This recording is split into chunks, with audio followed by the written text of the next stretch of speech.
Oh, right. What's that phrase I've been hearing over the last couple of weeks? Blood is thicker than water. You know, it's not fair. My son gets on better with his stepdad than he does with me. On his 18th birthday party, he wouldn't have a proper drink with his dad. He just wanted to drink Coke. And then I sees a picture of him yesterday all over Facebook. And there he is, sat in the garden with his stepdad. And he's got a can of lager. Bold as brass, just holding it up. That's not right. I'm his father. He should be drinking with me, not him. It's not right. Blood's thicker than water. And I agree. Alright, fair enough, yeah. Blood is thicker than water. Sound is louder than silence. Black is a lot darker than white. And dogs have 4 legs, whereas humans only have 2. Oh, what's your point? What, are we playing a game of paper, scissors, stone or something like that? Shall I tell you what blood is thicker than? Alcohol. Blood is thicker than alcohol. But your stupid, manly, old school sayings, you know, your stupid, manly, old school quips about the different viscosities of liquids compared to the sludge that runs through your fucking veins. Yeah, it don't seem to count then, does it? When people point out the fact that maybe the real reason why the relationship between you and your son is so strained is because of you and your alcohol intake and the way that you treated him when he was younger, when you drank too much alcohol, and the way that you treated his mother. Maybe that's got something to do with it, but yeah, no. Well, it's not my fault. It's tradition. It's just the way it is. I mean, men, you know, we've always been like that. I had a drink with my father on my 18th birthday party, the same way he had a drink with his dad on his 18th birthday party. It's tradition. It's heritage. Yeah, I remember your dad. He was a horrible fucking drunk cunt as well. Just like his father before him. Man, break the mould, you boring, unoriginal. And then he says, oh yeah, and I says to my son, I phoned him up, I said, oh, what's this all about then? You can't have a proper drink with your dad on your 18th birthday party, you're in the garden with that cunt holding up a tin of lager. What the fuck's that all about? What's that all about? Oh, it's just disrespectful. Man, yeah, and that was another saying, you know, you should respect his elders. No. Not really, not always. Not if they're fucking dickheads. How about we flip that saying around, okay? How about we say, you should always respect your young. Okay? You should always respect your young. Especially the young that you yourself have brought into the world. It's not fucking rocket science. You know, you've been here long enough. Okay? You got your first. Okay? Don't blame it on the child. It's a child. He's you know, didn't anybody tell you he's not a fucking ornament? He's not a fucking fashion accessory. He's a living, breathing, sentient being. It's got thoughts, it's got feelings and emotions, and gets affected by all the things that happen within its environment. Especially when those things are negative, you backward cunt. Oh, fuck.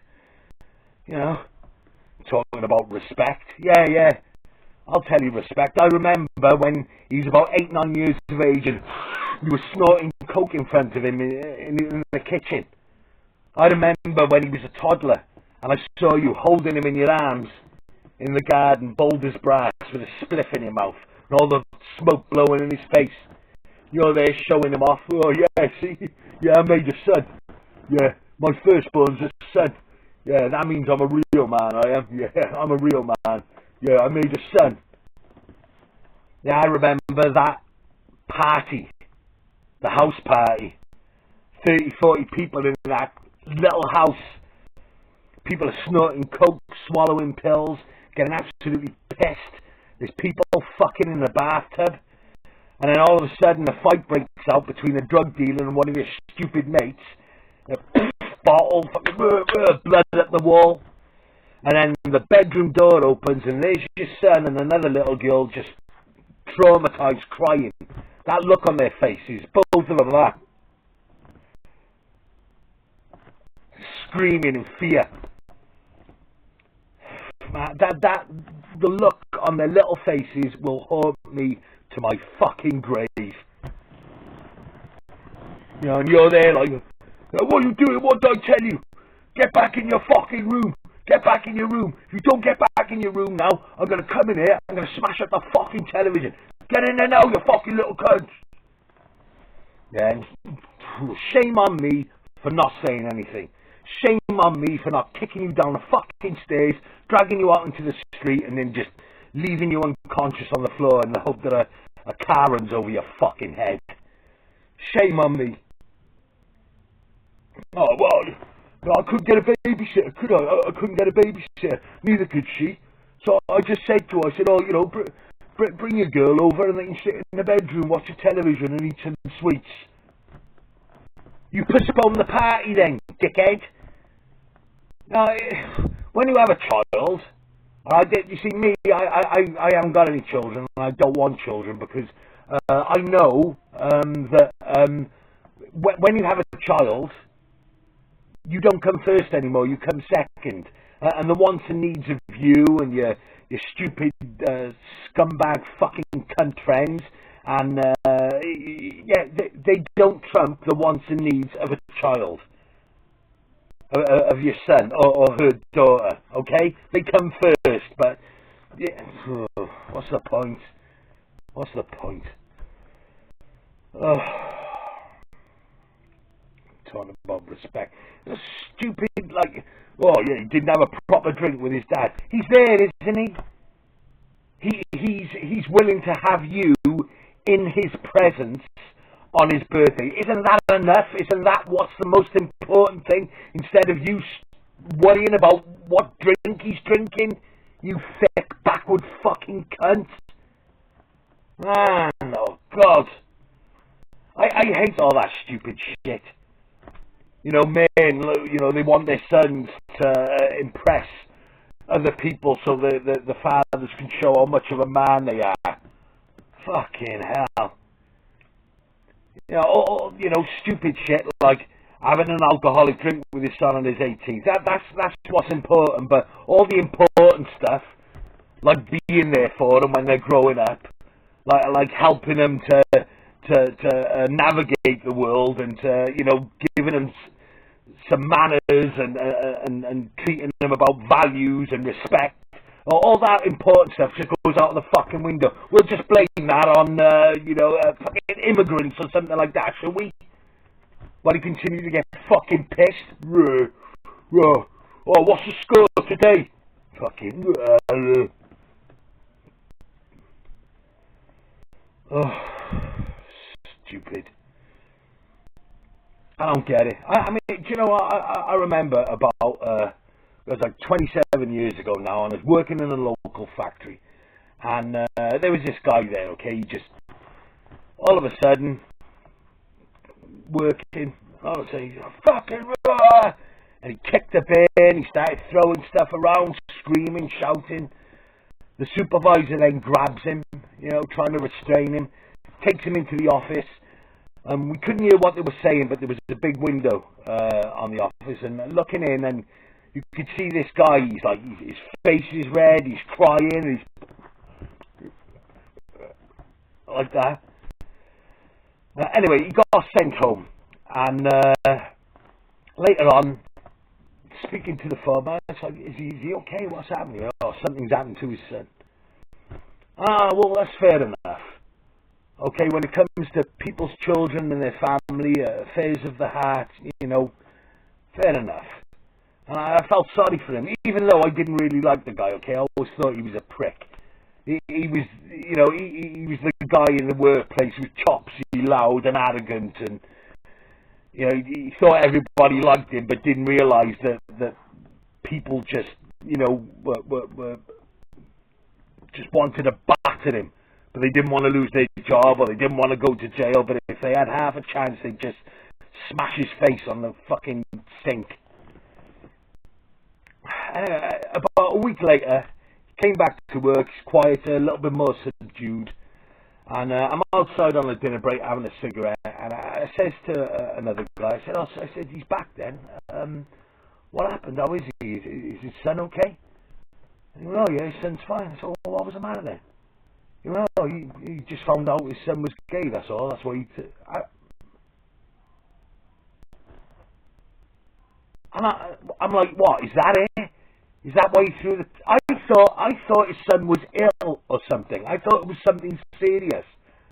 I thought his son had been in an accident or got attacked on the street or had been diagnosed with a disease that was terminal. I thought it was something serious. I actually wasted emotional energy feeling sorry for that fucking prick. Now I hate him more than I've ever hated him in the first place. Acting like that just because he finds out his son was gay. I mean, that reaction, that was gay. That was the most gayest thing I have ever experienced in my entire fucking life. If his son saw his father reacting in that way, even his own son would have gone, wait a minute, I think my dad's gay. Look at him. You know, like that movie, American Beauty, when you got the Kevin Spacey character who lives next door to a young lad who's selling Kevin Spacey's character weed, and the young lad's dad is a stern military man, and he's always talking about how much he hates gay people and how gay people are disgusting, and he always just homophobic slurs. And at the end of the movie, he approaches Kevin Spacey in the middle of the night. He's been standing out of the rain, and you know, he's crying, he's depressed, and Kevin Spacey's like, hey mate, what's the matter? You okay? You okay? And as the guy gets closer, he kisses Kevin Spacey on the lips, thinking that Kevin Spacey is gay and is just gonna, you know, come here mate, come here. But, you know, you don't. Kevin Spacey's character goes, whoa, dude, man, yeah, I'm straight, I'm not gay, okay? And then the man that goes back into his own house, takes out a gun and kills Kevin Spacey. You know, that's what, yeah, you know. I bet his son was found out if his dad was behaving that way also, he'd go, oh, do you know what, I get it now. I understand why he loves football so much. I understand why last week he got so angry when he was pointing out my Right Said Fred posters, and then I said, well, you've got a framed photograph of Kenny Dalglish in the hallway, what's the difference? And then he went, yeah, well, Kenny Dalglish is, yeah, well, Right Said Fred a crap band anyway, and then went off upstairs. Yeah, he's gay. My dad is gay. He doesn't like football because he loves the game. The only reason he watches football is because he needs to fill his head up with all that imagery of young virile men in tight shorts just kicking balls, watching their calf muscles and their defined thigh muscles straining as they kick the balls. Yeah, they're sweating, you know, running around, heavy breathing. Yeah, that's why my dad watches the football. He wants to bombard his empty head with all that imagery so that it gives his libido enough of a boost that he's able to fuck my mother on a Sunday morning so he can keep up appearances for the next 6 days. I don't know. But I said, what? That's the way he reacts? Fucking asshole. And the person I was talking to went, oh, well, come on, Kev, be fair, you know, it's his only son. And a man wants his son to carry on the family name. You know, continue the bloodline. Oh, here we go with the fucking blood again. What? Is he a superior strain or something? Is that what it is? Well, was he hoping for a grandchild that would grow up to become a famous scientist and discover the cure for cancer, or do something that would bring about world peace? Is that what it is? No. The guy's a fucking asshole, okay? I'm glad. We've got enough assholes in the world as it is. I'm sick and tired of people, what's that slogan? Stop the boats. Oh, stop the boats. This country's turning into a fucking shithole and we need to stop the boats. No, do you know what we need to do? We need to start sterilising all the fucking assholes, okay? I don't care if they're British born and bred. I don't care if they've come over on a boat. I don't care what colour skin they've got. I don't care what invisible man they're praying to up in the sky. Okay, if they're an asshole, get them fucking sterilised. All this week, now the sun's been out, we've got this one fucking prick walking around the estate with his top off. He's kind of strongbow, giving everybody the evil eye. I went down the shop, he's just looking at me like that. I've had a stroke, I don't think I can protect myself, but fucking hell.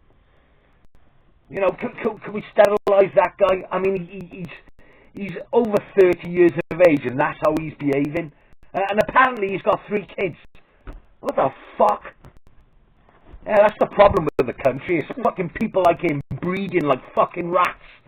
Just shitting them out left, right and centre. Fucking hell. Sterilise him and sterilise any woman that we would be willing to allow him to put his cock in them. Okay? Fucking sterilise them. Oh, man.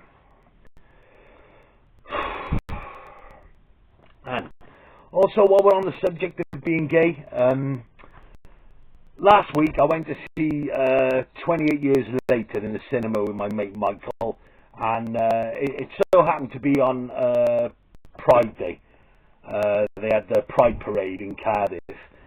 Now, years ago I used to go to the Pride Parade with my mum, because we used to watch all the floats and the music, and it's a nice atmosphere, all the colours.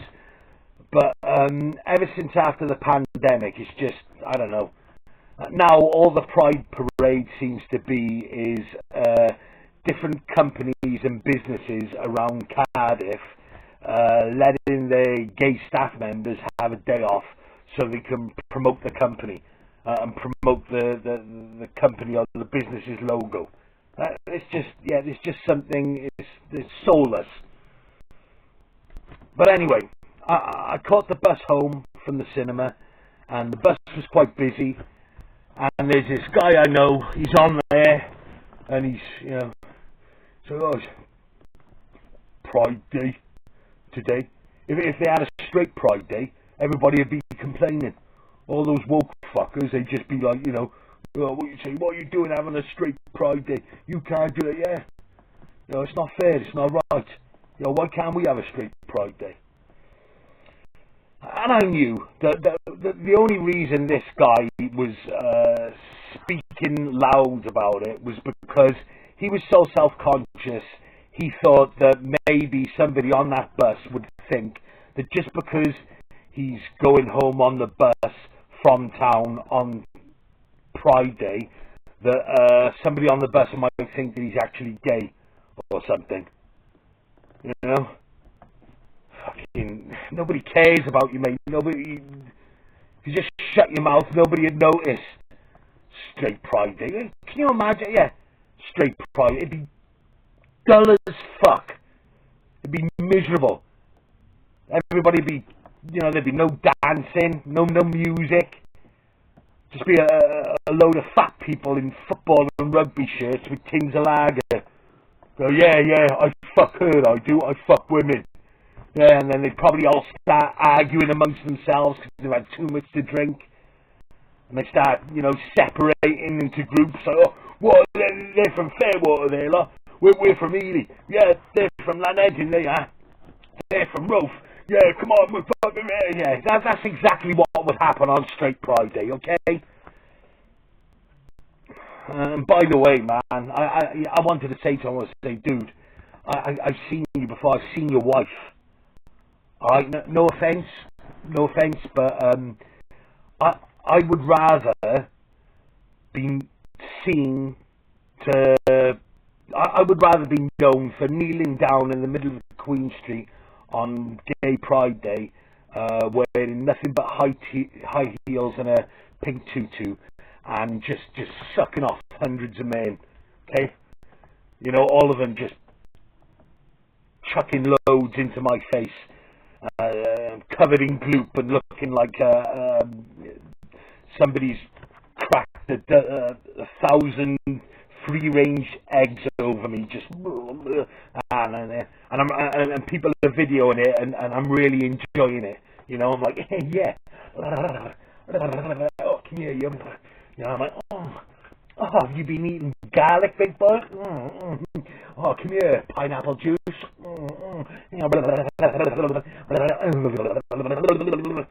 Yeah, I would much rather be known for that than be known for fucking the woman that you fuck. Okay, no offence. I'm surprised I haven't been done for bestiality. I mean, if I spent just 1 month living with your missus, I would probably get all the way down to my ideal weight, because I'd be throwing it up all the time just looking at her. You know, I'd be waking up in the morning just, you know, she'd be laying there like, hello, lovely. I'd throw up in her mouth, and she'd be like, oh, look, it's a carrot. Oh, I haven't eaten a vegetable for over 2 decades. Oh, shit. My lens has fallen out. Wait there. Just as well, man. I'm going over the top then with it.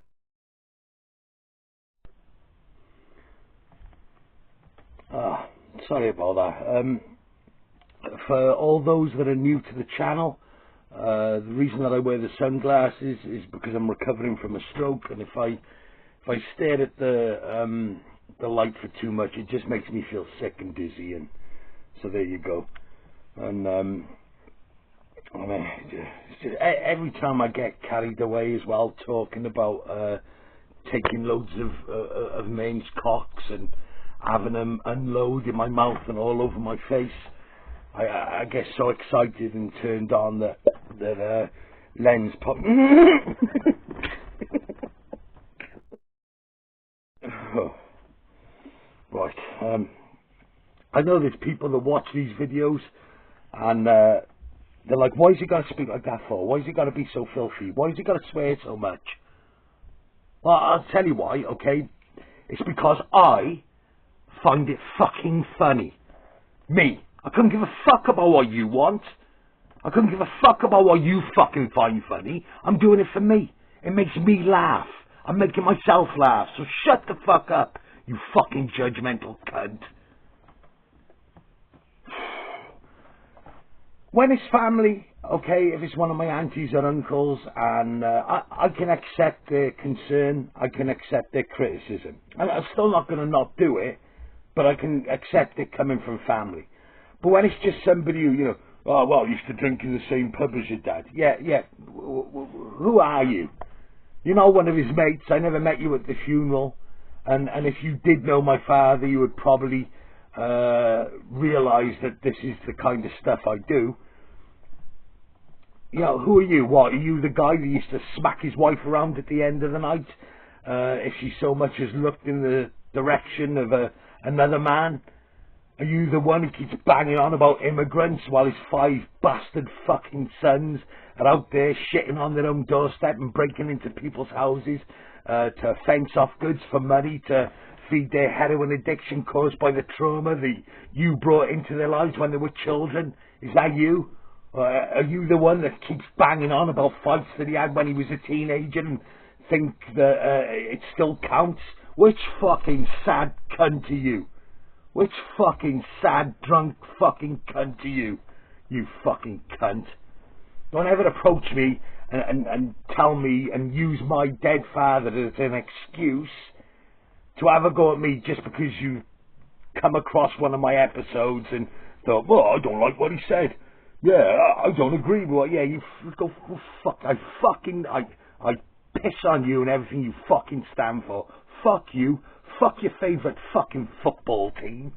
Fuck your favourite TV show. Your favourite fucking punter beard. Yeah, fuck you. Fuck you right in the fucking face. You fucking cunt. You fucking right.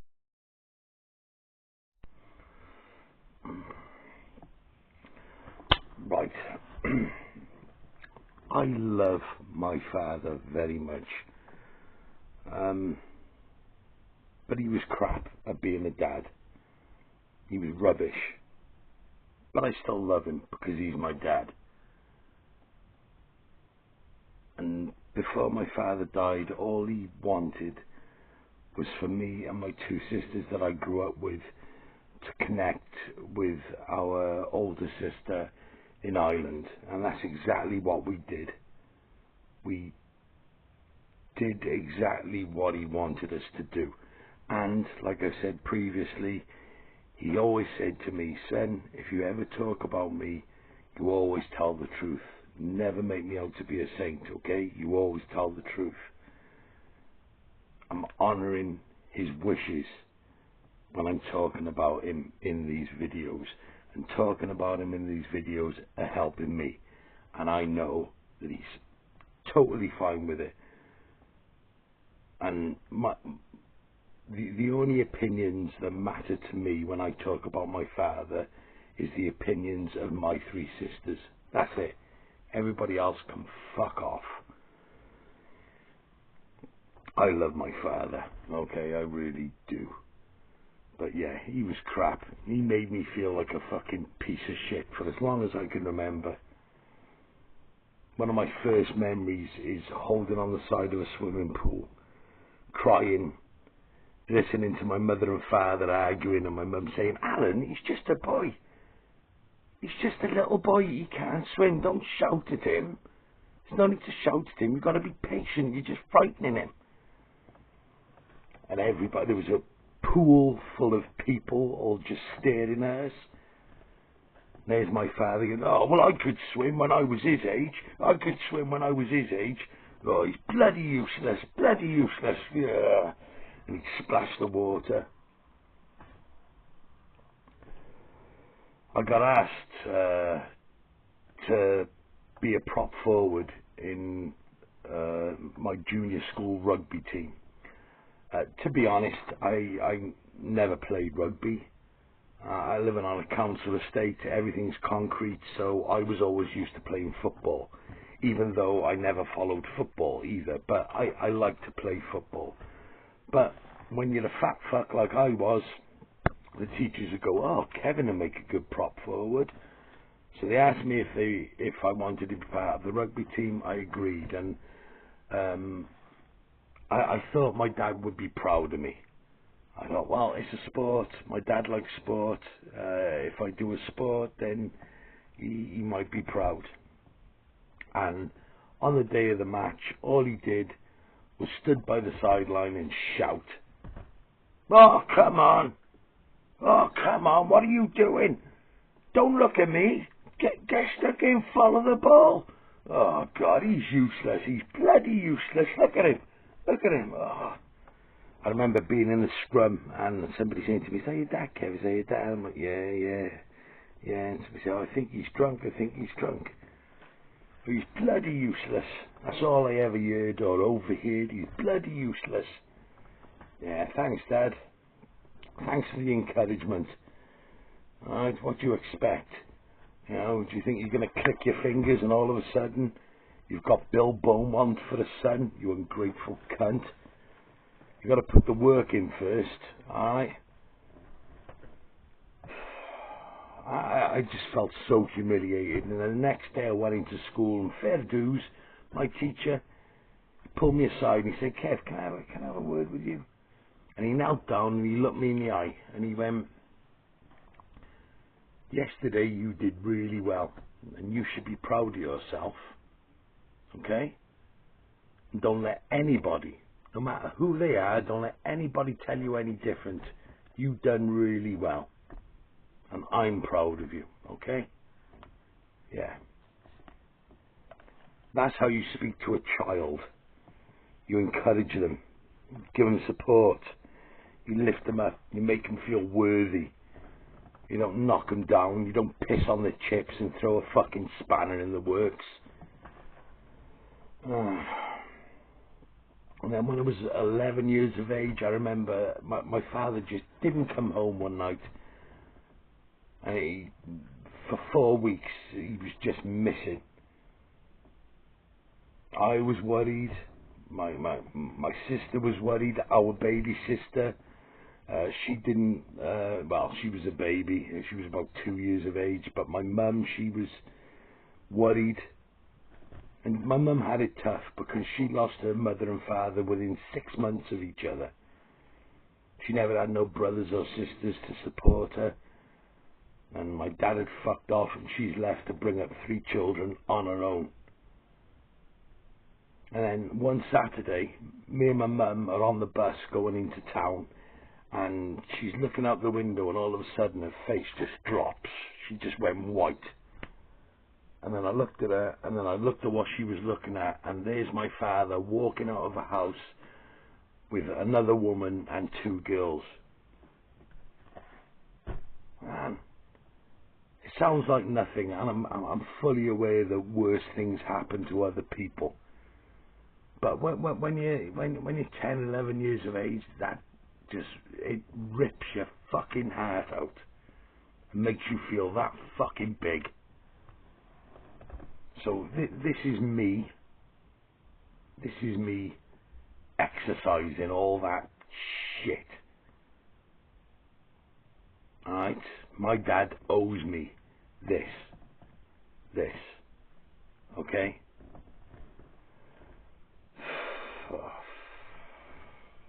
But I loved him. Because deep down he was a good man. It's just, yeah, man of his time. And I guess, you know, our grandparents, they had been through a world war, the threat of bombs falling on them. So I get it. Trauma gets passed down and it fucks people up, and sons try to be manly like their men. But what pisses me off is when you see men who tell their sons to man up and want their sons to be tough when they themselves, they can't fight. They've never been in a fight, but they're buying their sons boxing gloves and, you know, see him in the game. Oh, come on, that's just a tap. What are you crying for? It's just, come on, hit me, come on. Having a go and putting them down, berating them for not being able to do something that the father can't do themselves. It's just, you know, and usually it's because they're trying to show off in front of their missus, to show the missus who the man about the house is. All that fucking stupid macho bullshit that just fucks men up, fucks families up, fucks this country up.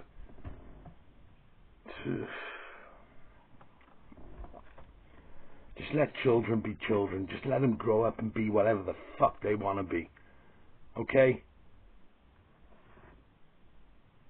You know, let them be whatever they want to be.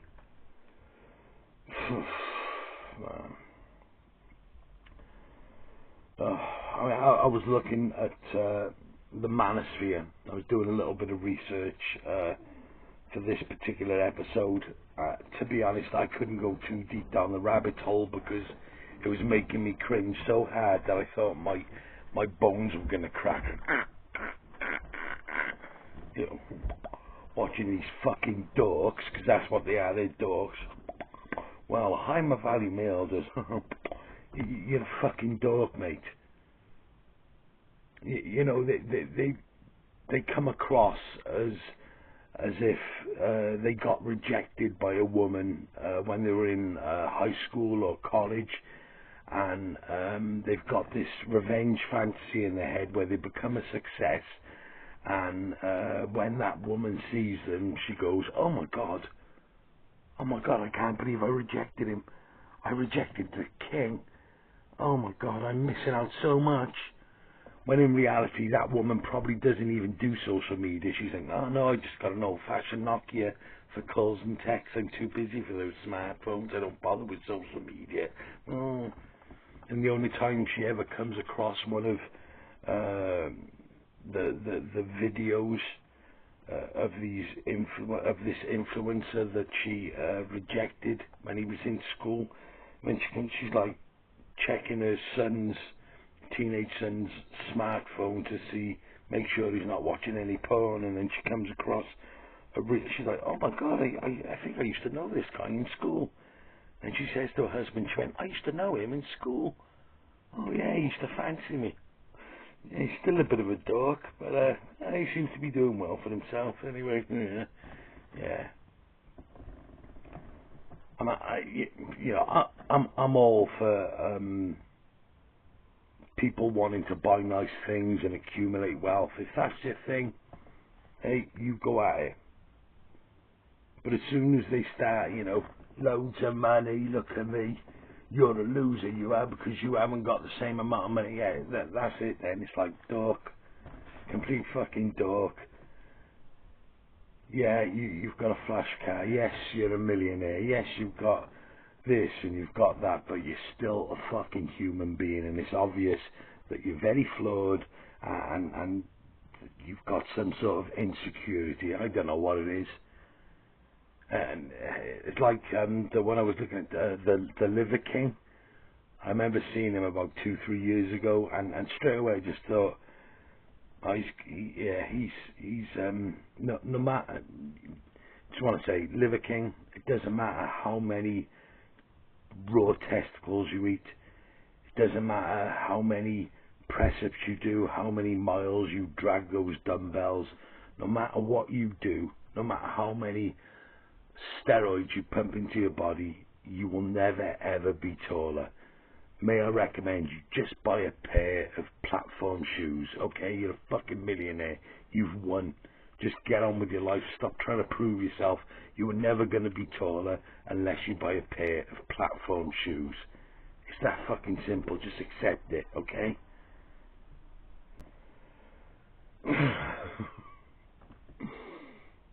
Yeah, there was another influencer. I don't know whether he's American or Canadian, but yeah, he looked like he looked like one of those actors you see on those American Channel 5 movies that are on the television every afternoon during the weekdays.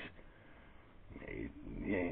He actually, because you're seeing all the and I'm thinking, he's dyed his hair black because he doesn't want anybody knowing that he's ginger.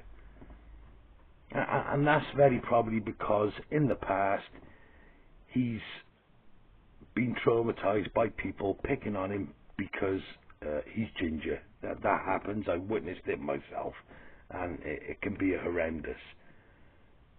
But what a high value male does, okay, is rise above it and embrace it.